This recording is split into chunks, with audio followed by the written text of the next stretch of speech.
Well, hello there, students. How are you today? It's Professor English, and I am back with some very exciting news after our break. I hope you still remember what an independent clause is. Do you remember when we talked about that? It expresses a complete thought just like a sentence, like a simple sentence. But I gave you an example. I said an independent clause would be if I said, I really love coconut macaroons, because that in itself is a simple sentence. But I told you something extra. Do you remember what it was? This week we're going to be learning about a subordinate clause, which is also called a dependent clause. Oh, it's so exciting because we already talked about this.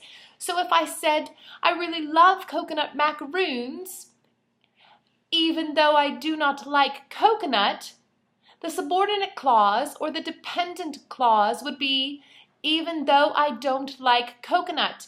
Because if I said, even though I don't like coconut, that's not a simple sentence by itself, is it?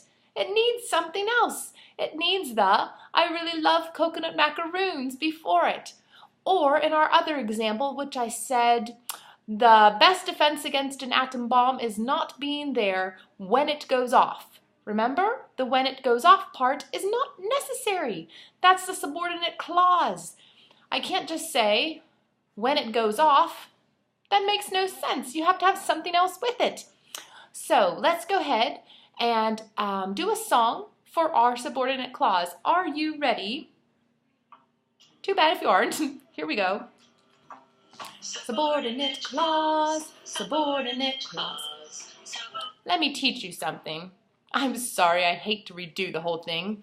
For subordinate clause, we're going to do the sign for dependent, which is cross your pointer fingers with your fists. My hands look big so close to the screen. And you're going to go up and down twice. Subordinate clause, subordinate clause.